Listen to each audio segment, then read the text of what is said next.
Welcome everyone to this afternoon session of the Rappaport Center's Pop-Up Institute on Beyond the Future of Work.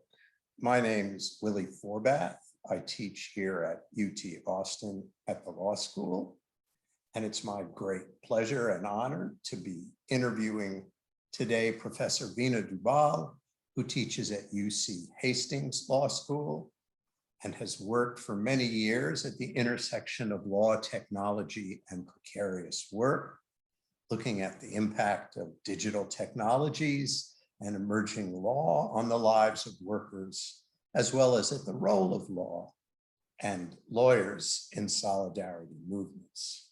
She'll tell us about her work, first as an organizer and then a scholar activist. For now, I'll simply flag that after over a decade working on an ethnographic and historical study of drivers and their efforts and fortunes in the Bay Area, she's writing a manuscript called Driving Freedom, Navigating Neoliberalism. And she's been very involved and very courageously involved in the controversy around Prop 22 in California, which we will doubtless get to. First, I'm supposed to tell you some ground rules. First of all, this is a Zoom meeting and not a webinar. And that's so that Professor Veena and I can see all of you and you, as well as you seeing us. So for now, if you don't mind, please keep your Zoom settings on mute. But when we turn to Q&A, please turn them off. During the conversation, you should send questions to Sarah Eliason, or even better, simply raise your hands so I can see them. If you're watching on YouTube, you can enter your questions in the YouTube chat and our student member will pass them along to me. Remember that the Pop-Up Institute is an ongoing, many-sided affair that continues through June 11th. I'm also meant to tell you we're live tweeting this event and people can join the conversation on Twitter. Sarah will drop the Twitter handle in the chat. We have a lot going on this week, including tomorrow's keynote address by Sarita Gupta. So, to begin, Veena, we're supposed to talk about what's wrong with the gig economy. And we're going to look at the question from the point of view of workers and drill down into organizing, drivers' organizing efforts, different kinds of legislative interventions that have attended this space, and a much noted referendum drive, Prop 22, and the future of the politics and law of drivers' efforts to improve their lot. But let's start with what's wrong with the gig economy. And what's new and what's not new about work in the gig economy? First, I want to say how grateful I am to have been invited. Thank you, Professor Engel, for the invitation, and how deeply honored I am to be in conversation with Professor Willie Forbath, whose books are all around me and who I've learned so much from over the many years. It's just a deep, deep honor. I'll start by answering Professor Forbath's question, which is, what is new about the gig economy and what is wrong about the gig economy, by saying first that there really is no such thing as the gig economy.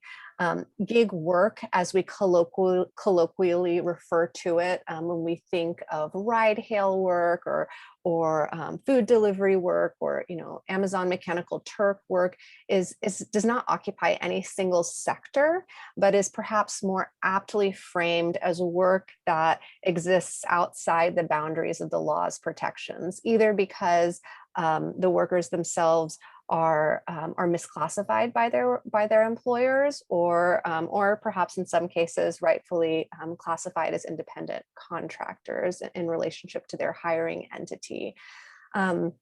There are, of course, a lot of other types of gigs that I think sometimes get drowned out in the context of discussing the gig economy. We could talk about care work as part of the gig economy. We could talk about music and musicians and artwork as part of the gig economy, which is, I think, perhaps where the term originated, the term gig originated.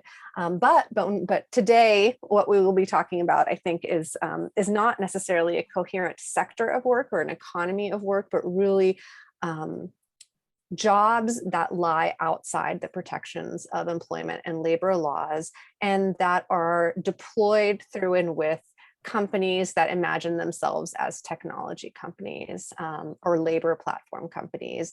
That is work that is deployed via smartphone, and where the boss is the algorithm, where workers are not guaranteed minimum wage or workers' comp if they're injured, and where in some cases in the pandemic context they labor without even health insurance. I'll say that I have studied the trajectory of this economy starting approximately 2008. Taxi workers were, the first perhaps gig workers in the ride-hail industry. They were misclassified as independent contractors or properly classified depending on your sort of legal analysis in the late 1970s. So for much of the 20th century, taxi work was lower middle class secure work. It was union work. Workers were guaranteed a wage at the end of the day. They had workers' comp, they had unemployment insurance. And in the late 70s, taxi companies all over the United States started to experiment with their business model. And instead of guaranteeing a wage or sharing commission, they said, well, wrote to the IRS and said, hey, if we start leasing our vehicles to taxi drivers, does that make them independent contractors? And the IRS said, sure. This ultimately led to the deunionization of the taxi world, and workers had a few sort of baseline regulations in place that kept their work from being uber precarious. So they had wage protections in the form of fare regulations by city. They had lease regulations. They had a cap on the number of drivers or vehicles that were on the road at any given time. All these things that were left over from the union days, from things that the union bargained for, and were able to eke out some semblance of a secure living. And then in 2013, my taxi comrades started telling me that there were these bandit tech cabs that were stealing their fares, pilfering their fares on the streets of San Francisco, jumping ahead of them in line at the Hyatt and the Marriott. And I thought, this is crazy. People are getting into cars with other people that they don't know. And they're just private. They're just not regulated vehicles. Like, this isn't going to last. This is dangerous. The city is going to end this. And far from ending it, the city, allowed it, and the state of California wrote regulations to facilitate the legalization of this business model, and it has since proliferated all over the world. What is new is perhaps the massification of it, the massification of this informal economy via formal tech companies, but the exploitation is very old. So you were there from the beginning of Uber's emergence into the world, in the very place where it began. And I was struck reading some of your work about the emergence of Uber and the early years. Not so much by the clash with taxi drivers, which was something familiar everywhere, but the sense I got that you, who've spent so much time talking with and getting to know drivers, tell a story in which the early experience of being an Uber driver was, at least compared to today, a different one. And I think by your reckoning, a less oppressive one than it has become. And how and why is that? Yeah, I have this this memory that you'll read about in my book manuscript about being at a conference in San Francisco called maybe the conference was called the Sharing Economy. It was sponsored by Lyft, and I think it was in 2014. And I was asked to speak about how the sharing economy, and I was the only critical person at the conference, and I was really wary of speaking.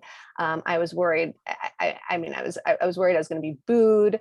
I heard venture capitalists talk about how this sort of project their techno-utopian vision of how if we uberized everything, how much better the world would be. And it struck me that part of what was going on was that people were hearing this, this is after Occupy. So there is a sort of an anti-hierarchical, anti-state kind of sort of sentiment, specifically in the Bay Area. It was also in the aftermath of the Great Recession. And so you had a lot of people still with high unemployment, unable to get jobs. And there was this sense that there was something really novel and amazing about being able to download your job on your iPhone. And part of what people saw as being so amazing was that they were making a lot of money. These rides, as it turns out, both the fares and the wages were being subsidized by venture capital. And the idea was, well, we facilitate loans for the drivers, car loans for the drivers, and then they make money, and they make a ton of it. And it wasn't until maybe 2016, when wages really started to drop, that you saw drivers organize. One of the first protest against Uber was in 2015 in front of Uber headquarters in San Francisco, and people were complaining then about how wages were going to drop. And there was an old taxi worker, comrade of mine, Mohammed Anwar, and he said, of course they're going to drop. I mean, he was driving for Uber at that point too. He was like, this isn't sustainable. This is a ridiculous business model. They're just, they're going to drop unless we get a union. We need a union. And at that point, I had been so surprised that Anwar, who was the leader of a unionization attempt in the Oakland taxi worker community, that he had been driving for Uber, and he had said, I just don't have any choice at this point. There's no work in the taxi world, and people are really making a lot of money doing Uber driving. The primary thing that has happened from 2015, 2016 to today is that wages have dropped dramatically. By the industry's own calculations, 90% of drivers don't stay for a full year. So the people that do stay are the people that are the most desperate, people who have made investments, capital investments in this work, people who don't have anywhere else to go. And those long-term full-time drivers, the ones that have gone driving 5 to 6 years, they will tell you that not only are they not free and not flexible in all the ways that the companies say that they are, but over the years, they've had to learn the ways in which they're not free and flexible. So, so much of this work, and going back to your first question about what's new about this work, and this is really new, so much of this work is that the control is hidden. So we know that so much of how the companies control drivers is through the black box of algorithmic nudges, through putting data scientists in the same room as social psychologists and having them create algorithms that ultimately are the boss of the workers, that encourage, force, manipulate workers to behave in particular ways.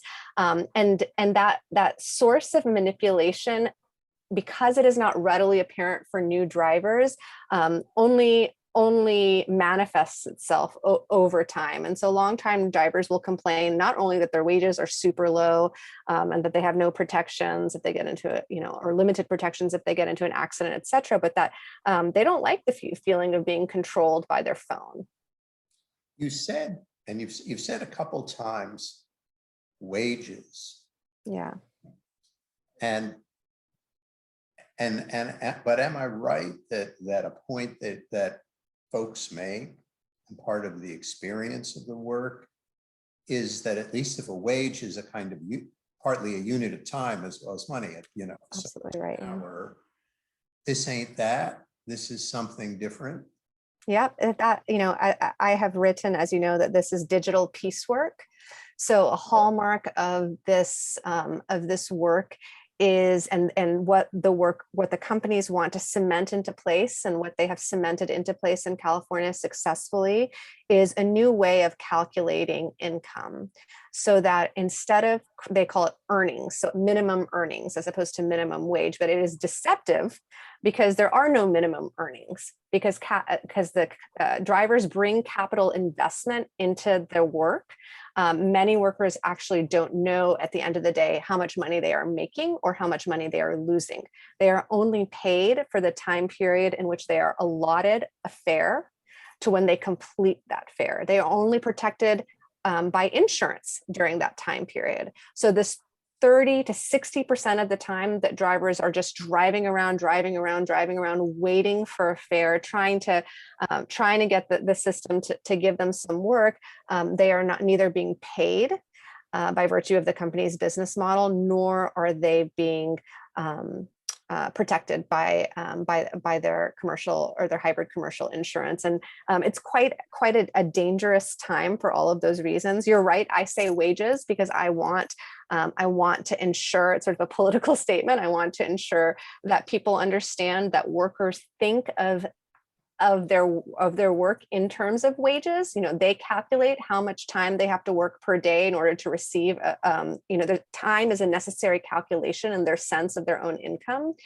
And to make the point that these are the precise workers for whom minimum wage laws were written. You know, minimum wage laws were written for vulnerable, precarious workers so that they wouldn't be exploited. And these are those workers. You know, they weren't written, as you know, for you and me.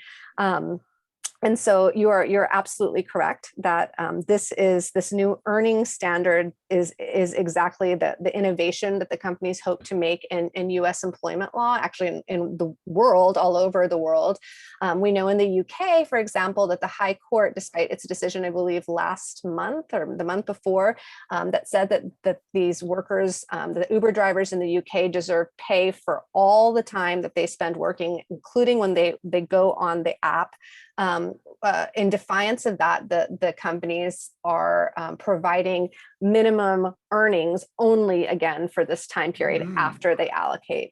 And then they've made a deal with a union in the UK, the GMB. We haven't, this was just last week, we haven't seen the details of those deals, but we do know that the union has foregone bargaining over wages. So this is sort of the one thing that they will not budge on, is actually paying for all the time. It is the way that they control the workers. It's the way that they ensure the precarity and exploitation of the workers, and it is their fundamental innovation. So let's fly all the way back zoom from England to California. I take it that the law that the California state legislature enacted, AB 5, which Prop 22 upended, but let's first get the law on the table, was about sort of transforming the driver as independent contractor into the driver as employee and wage earner. Yes. What were the most important just sort of bullet points about that statute? Yeah, so I should say that, you know, although AB 5 is spoken of as though it were some sort of really radical, groundbreaking law, it wasn't the law itself that was so groundbreaking. Rather, it was the signal behind the law. So AB 5 which was sponsored by the author, Assemblywoman Lorena Gonzalez, herself a union member, comes from the Teamsters. She took a California Supreme Court decision, Dynamics, in which an offline delivery company was misclassifying their workers. And which the Supreme Court said in a unanimous decision that instead of using the control test to determine who is an employee for purposes of the industrial wage code and California employment law, we're going to use the ABC test. And the ABC test has been around, as you know, since at least as early as the 1930s, was used in workers' compensation cases. Actually, the state of Massachusetts has had the ABC test on the law for decades. So, you know, the AB5 itself, which took this ABC test and codified it for purposes of unemployment insurance, workers' compensation, and wages, it wasn't so much that it was innovative or daring. What was daring is that it was explicitly spoken about as a law that would upend these companies' business model. And what that meant was that if it passed, there would be a lot of political pressure to enforce the law against these companies. Frankly, the law could have been enforced against these companies before AB5 passed, but what AB5 signaled was a political shift, pressure from both consumers and legislatures, unions, et cetera, to ensure that the labor commissioner, the AG's office stepped in and enforced the law on behalf of these workers so that we didn't have, you know, growing inequality in California. It was momentous for this reason, because up until that time period, between 2016 and 2019, when it passed, those 3 years, there was vigorous debate about, do we enforce the law? Do we accept this business model and try and make it slightly better? Do we hold up this sector of the economy as something to aspire towards, you know, as innovative governance, which is what, you know, which is frankly what Mayor Gavin Newsom had done up until that point. And so to get AB5 passed, it wasn't just that we had to get all the legislative members on board. It was that we really had to get the unions on board. We had to get the labor community on board. It wasn't clear to everyone that this was the direction that, you know, surprisingly so, that we needed to go in. There were efforts at compromise between the companies and the unions that looked very similar to what we are now seeing in New York, being set out as a compromise. And the position that we took, the drivers groups took, was that if you unions make this compromise on our behalf, you will be taking rights away from us. You are taking rights away from us that the Supreme Court said that we were owed. You are taking away vehicle reimbursements. You are taking away the minimum wage. You're taking away overtime. And you labor unions cannot sell us out that way. And so for that reason, AB5 was tremendously momentous. But on the other hand, January 1st came and went, and all of these workers who spent their day and nights, these precarious workers who spent already working 60 hours a week, coming to meetings every week, going up to Sacramento to get their legislature to vote in favor of AB5, attending and speaking at town halls, these very, very invested drivers who organized a strike to get AB5 passed, they were like, my wages are the same. AB5 passed, but my wages are the same. How does that work? And they were disgusted to learn that, in fact, just because the law passed doesn't mean that the companies were going to change their business models to comply. And so perhaps even more important than AB5, they put together what they called the People's Enforcement Campaign.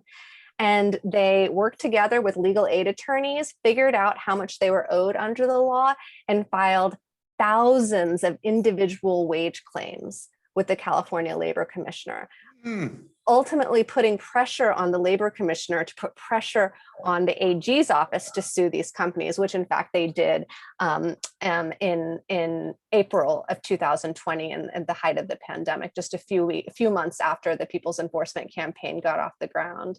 And it was amazing. We really, I will never forget that day in the middle of the pandemic when I got a call that said that there was a really exciting announcement, and I heard the California Attorney General and the city attorneys of the major cities say that these were misclassified workers, that they deserved the minimum wage, and that they were going to sue. So I take it that that it's this sort of set of events that prompt Uber, Lyft, and others to press for Prop 22. And as we sort of make that turn in the road and hear about that, I also want to flag how gripping and interesting, poignant your work with drivers about this misclassification and reclassification seems and it also chimes and echoes something we heard at midday today from Lenny Sanchez of the Independent Drivers Guild, which is to say drivers seemed to you, certainly seemed to him, but I take it to you too, deeply ambivalent about this change to becoming employees and enjoying those kinds of protections, and then the support of the state AG. So that's sort of the next stop. So that's where I'm hoping you can take the story of Prop 22. Yeah, and let me actually take it first, and then I'll tell you a little bit more about the Prop 22 fight. You know, if you read my early work, I am sort of ambivalent about misclassification litigation myself, because at least in the taxi industry, there were many things in this sort of semi-regulated or regulated environment where workers could, absent minimum wage protections, make money based on control of wages and control of demand, both of which they could exert some control over. There were real advantages to independent contracting that I write about in my wage slave paper. And one of those things was exactly what the companies love to talk about, the big gig companies, and that's time flexibility. You know, they didn't have to go in a long-term lease with the taxi company. They wouldn't have to go into the garage, you know, put up with the racist bullshit from the garage manager, have to tip the right people to get an okay vehicle and have a good shift. They could take the car for a whole month and do what they wanted with it. The environment shifted quite dramatically in the Uber context. Early on, drivers felt very similarly to how taxi workers felt in my research, in the sense that sort of a leaning towards they wanted to be independent contractors, but they wanted to also be treated like independent contractors, and that wasn't happening. Which I think is still the case today. I think that most drivers will tell you that they want to be treated as independent contractors. What I sort of take away from this is two things. One, of course, they want to be treated like independent contractors. No one wants a boss. That is sort of a byproduct of being human. We don't want someone telling us what to do. I mean, I'm a professor for a very specific reason. One of those reasons, or many reasons, one of those reasons is I don't like people telling me what to do. But second, I think what's important to understand in this context is that whether workers, the identity of employee versus independent contractor is in fact not just a legal, a very complicated legal identity, but also a cultural identity. So there are things attached to being an employee that we think of that might not be true. So the empirical evidence suggests that something like 70% of Americans actually have no idea what it means to be an employee versus to be an independent contractor. And as you and I know, but most people don't, you can be an employee for purposes of minimum wage protections, and simultaneously an independent contractor for purposes of collective bargaining under the National Labor Relations Act, because these are independent inquiries with different tests across the board. I also initially was asking this question of people like, do you want to be an employee? Do you want to be an independent contractor?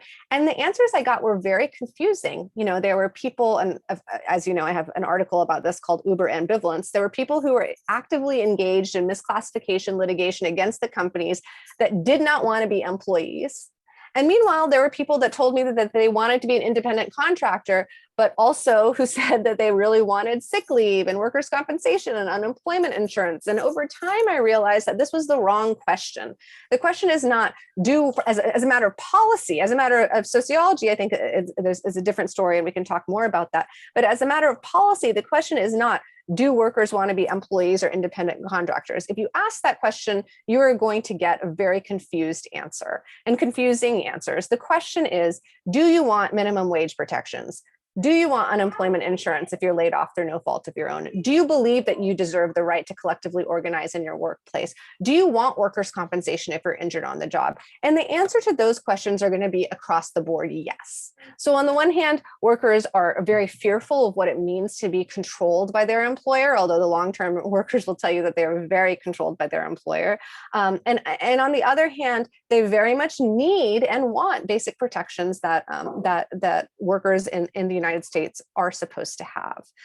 But given that this is such a politically, such an easy thing to convolute, given that the companies have such a strong influence over how workers imagine what it means to be an employee, given that workers get email after email, text message after text message, bombarded with information saying that if they're an employee, they will not get scheduling flexibility, they might have to wear a uniform, they won't get more than 30 hours. Given that all of these sort of threats exist, it makes sense that in the context of Prop 22, the industry was able to sponsor studies that said that these workers, by and large, 70% wanted to be independent contractors and not employees, and to exploit that power that they had over shaping how workers thought about employment to try and convince voters to not vote in favor of this law. So I'll pause there and say a little bit about how it was after the dynamics decision came down that workers groups, so drivers groups, I studied the self-organized drivers group, Rideshare Drivers United. I've never seen organizing like this in my life. These are drivers who met at LAX in LA, now have over 20,000 person membership in California, active all driver leadership board. They're very kind to let me be amidst them and to support them and organize alongside them and to study them. They had done precisely sort of what I'm telling you, a survey where they said, what are the things that are important to you? And it just so happened that all the things that were important to drivers mapped on to employment status. So they made a difficult decision in 2019. And that was they were going up until then, they had sort of steered away from the employment status issue. They had tried to organize directly with the companies or organize against the companies directly. And when they realized that, the things that they could get under the law were actually reflective of the things that they wanted, they made the AB5 a huge campaign of theirs. And sometimes workers were, even in that context, were ambivalent. They were really scared about what it meant, but they did know that the companies didn't want it to happen so badly that it had to be good for them in some respect. So then Prop 22 came along after AB5 passed. The company said immediately, this law not only does not apply to us, but we're going to get out from underneath it.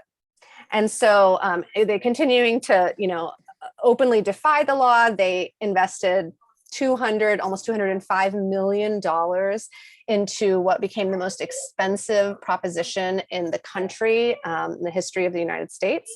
And they used the mirage of racial benevolence in the context of the Black Lives Matter movement and a global pandemic that disproportionately impacted people of color in this country.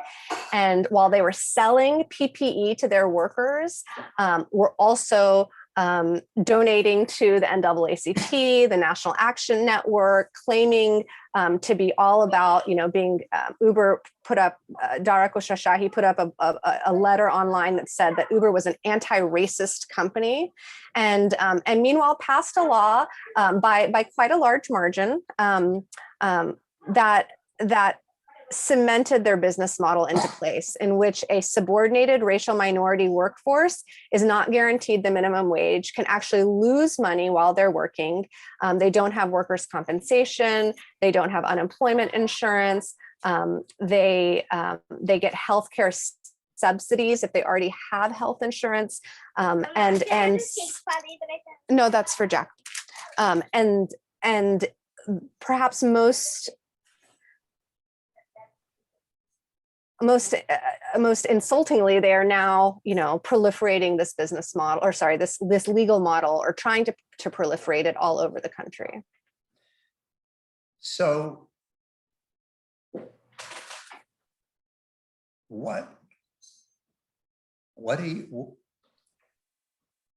how has that experience inflected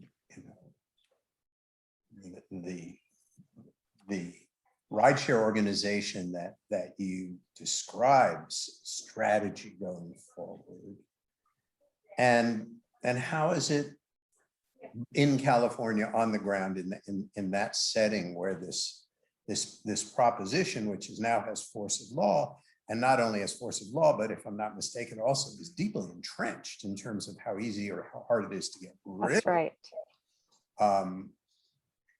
Has it pushed in the direction of some new organizing strategy, some new pushback? Yeah. So, and how does it shape your thinking about what's to be done elsewhere?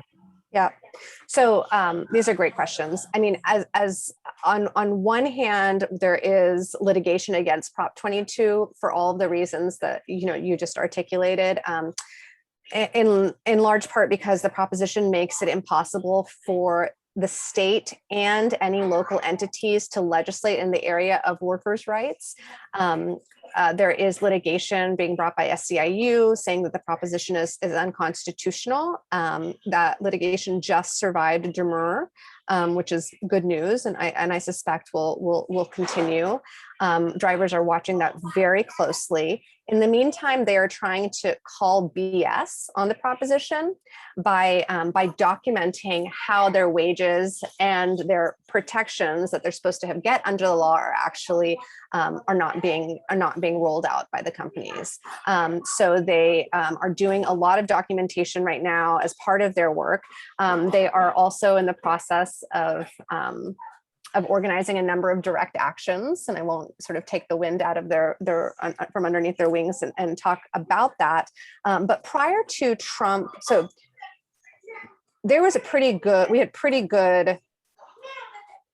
we were hopeful, but we thought that Proposition 22 was going to pass. It is very hard to beat $205 million worth of advertising, and that too very misleading advertising. And so as the drivers were strategizing about what they would do if it passed, they had sort of two ideas.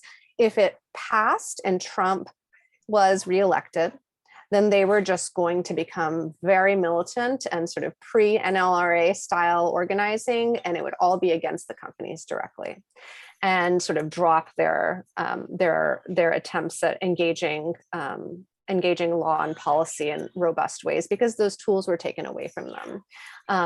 Because Biden won, one of their primary efforts right now, one of their primary pushes, in addition to continuing to grow their membership, is to get the PRO Act passed. And we all know that there's not a great chance of that happening. But even if the PRO Act does not pass, I was on a call last week with a couple of drivers who were telling me that they had heard that the Biden appointee to the NLRB had said, without being asked, that she thought that gig workers were employees under the NLRB, and they really wanted to move in that direction. And so I think that today, what they're working on is growing their membership so that they can engage in the right kinds of actions and be recognized as a traditional traditional union. In the meantime, they're actually also spending a lot of time doing international solidarity work and doing national solidarity work, explaining what happened in California to make sure that it doesn't happen elsewhere. And I have to say, like, and I hope that this comes through in my work, but I'm very much in awe of these workers. I've done and I've witnessed and I've engaged in a lot of organizing and advocacy in my life, and I've just never seen anything like this. The ingenuity, the perseverance, the courage, the brilliance. I mean, I have learned so much from these folks, and I'm, you know, if you had asked me seven years ago, is what happened here possible? Could there be an organized group of drivers like this? I would have said, I don't see how that could happen realistically. And it has, and it's been the kinds of friendships and relationships that have forged in the process, which, as we all know, are very core to solidifying organizing, are really quite amazing, and really speak to the perseverance of the working person's spirit.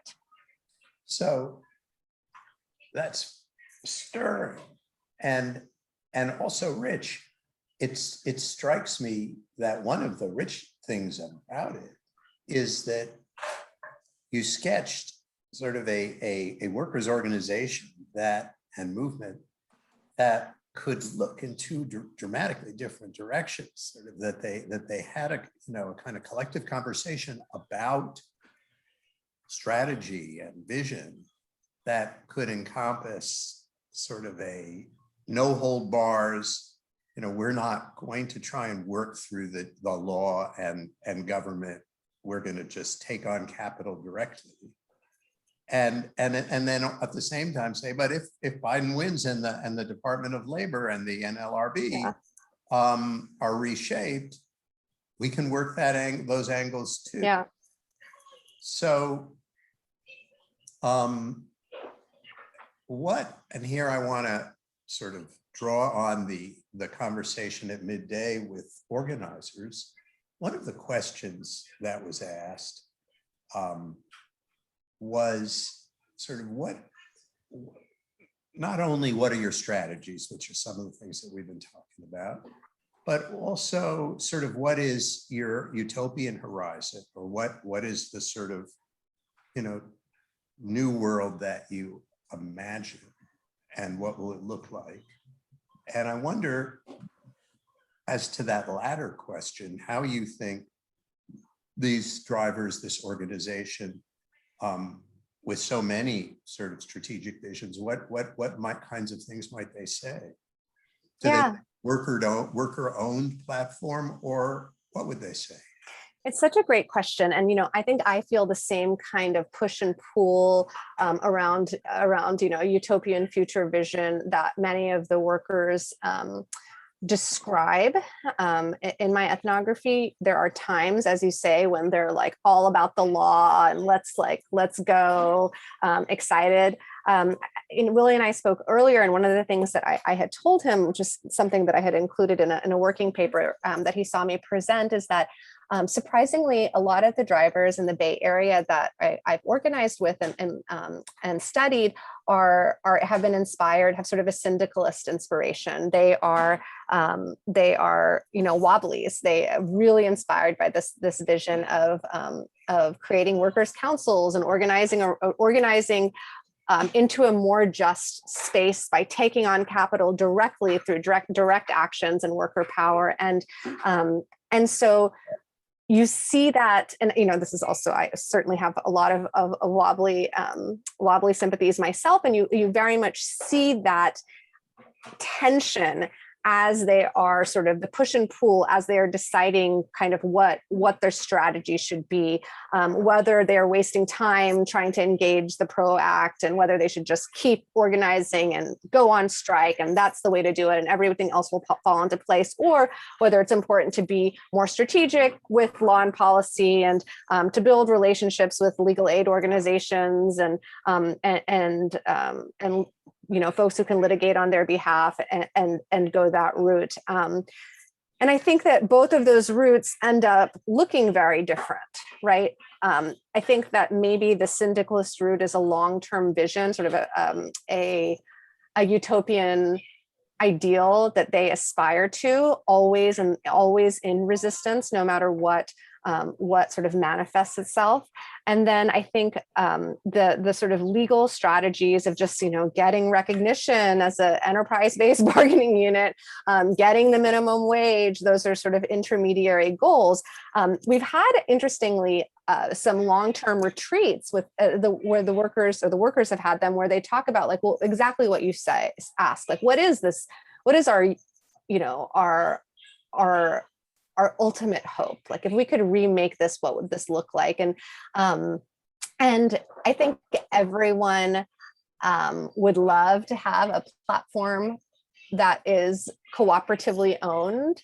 But there's also some real skepticism about that, because many of these workers worked for Yellow Cab, and Yellow Cab was also a cooperative, and Yellow Cab itself created its own sort of exploitative hierarchies, and was born out of the utopian vision of the 1970s. And these, like, hippies in California came up with this idea, these hippie taxi drivers. And so another option, of course, is municipal ownership, where the workers are public employees, get the rights and benefits of public employees. And that's also a sort of a vision that has been discussed. I think I want to ask one final question, a sort of a somewhat more dystopian one that Lenny Sanchez evoked, and then I want to open up the time remaining to folks who want to ask questions. But I have to ask you a question too, so before you open it up. Let me. Lenny was clearly haunted by a future without drivers, Mm-hmm. a sense of looming automation. How much does that preoccupy you or the drivers you've worked with? The first time I heard about self-driving cars was from a taxi driver in 2007. And it was the same sort of looming threat of automation. And he said it in the context of a meeting to better workers' working conditions in the taxi industry. And at the time, it served as a distraction from actually improving working conditions in the taxi industry. We know that Lyft has sold off their self-driving car unit. We know that Uber has sold off their self-driving car unit. We have executives of the major car companies saying fully self-driving cars will never be possible. The entire conversation around self-driving cars is to do exactly what it is doing in the driver that you spoke of's mind, which is to serve as a looming threat, to create a sense of vulnerability, of replaceability, which itself is disempowering, which breaks collectivities, which makes the future feel hopeless. Self-driving cars will not replace chauffeur drivers, taxi drivers, ride-hail drivers, Uber drivers. What could replace them is public transportation, and that is something that Uber and Lyft really have undermined in the last 5 years. They have taken billions of dollars of funding away from public transportation, and put mobility, human mobility, the ability of people's bodies to get from their home to their jobs, to their doctor's office, to their mother's house, squarely in the hands of private for-profit companies. And I think that is the looming future danger.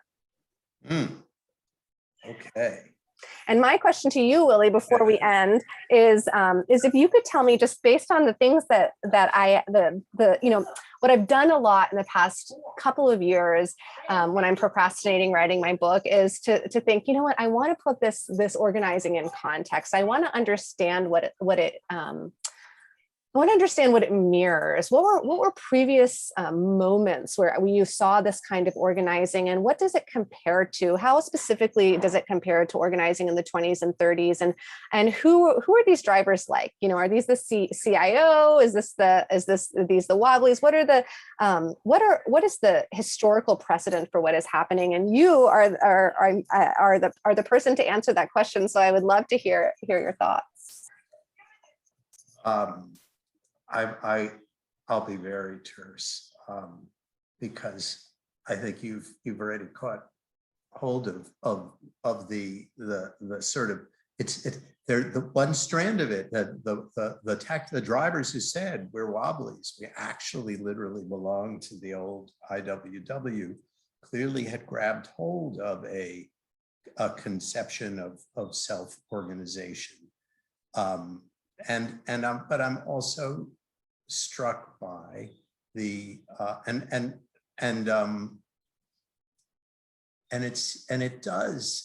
it sort of ties together the syndicalism of the Wobblies, which was mostly just confrontation and let's not get ensnared in trying to use government on our behalf. Let's imagine a world that is past, that's self-governing, that's sort of radically decentralized and populated with worker-owned industries.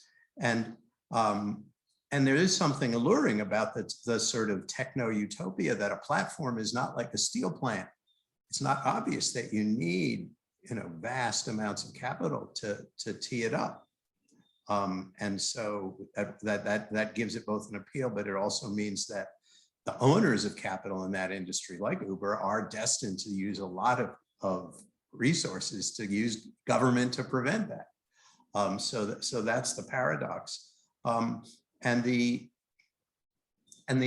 other thing that springs to mind is sort of the different uses of union hiring halls, that the sort of, are there ways without directly taking over the enterprise and keeping up the adversarial relationship between workers and owners in some degree, somehow using a more circumscribed but nevertheless vibrant tradition of, we just want to control the terms of hiring, which is a form of collective bargaining, but it's an old-fashioned form, and doesn't so much depend on being employees. So being employees is going to ignite the kind of fiercest opposition. Then there are these alternatives that don't hinge on it, and that it evokes some of those old sort of, we are in a certain way craft people. We own our tools of production as these folks own their cars, and we want to bargain in that fashion. So we have but 4 minutes, but on the other hand, I don't see any raised hands. I may miss some. I would love to hear anything that comes to mind from audience members, even just experiences or comments. The fun thing about my work is that everywhere I go and give talks, everyone else has done their own mini ethnography of Uber drivers too, and have such interesting things to say.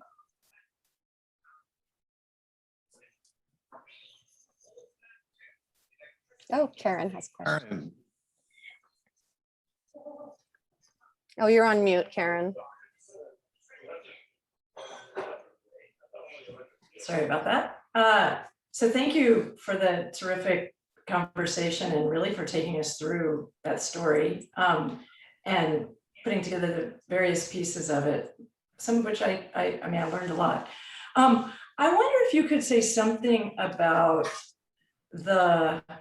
so it seems that if you could say something about the fissures in organization and the extent to which they mapped onto drivers who are more or less full-time, and those who are, for all kinds of reasons are in precarious work and need to drive and think that driving will supplement their income.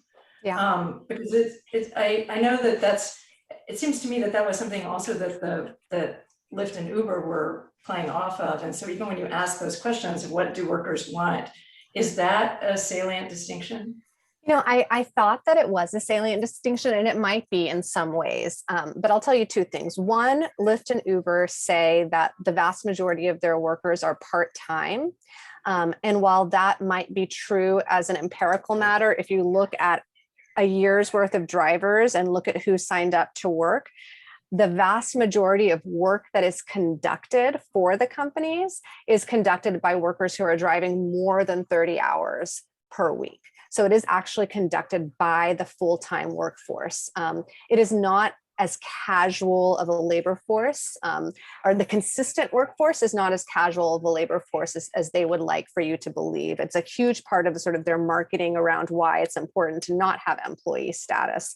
But that statistic, alongside their own statistic of how 90% of drivers leave after a year because it is not really remunerative secure work, is, as I think, telling.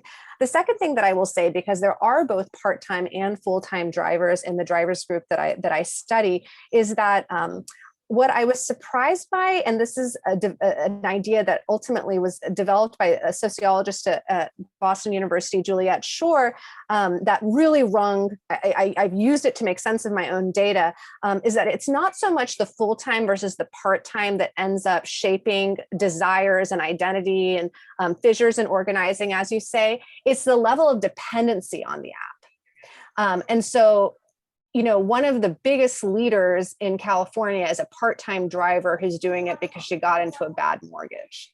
She is very dependent on this, even though she has another full-time job. She drives for under 15 hours a week, every week, but she has to do it in order to make ends meet.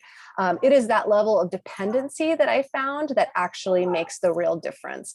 When you get a lot of drivers in a room and you start to hear sort of conflicts around certain basic issues, it ends up coming down to that. There are a lot of people who are single, who maybe are school age, or who are doing this to save up for something, who aren't necessarily economically unstable as on a base level.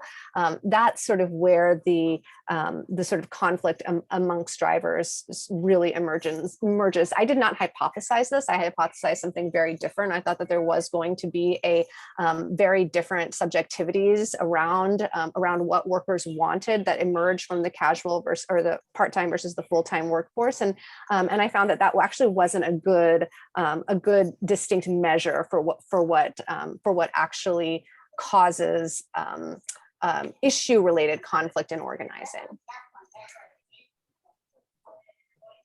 Such careful and such wonderful work.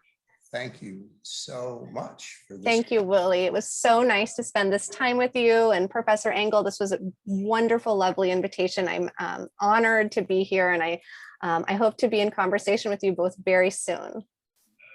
Sarah, Neville, and all of you connected with the Rappaport Center and the Institute, thank you so much. And so long.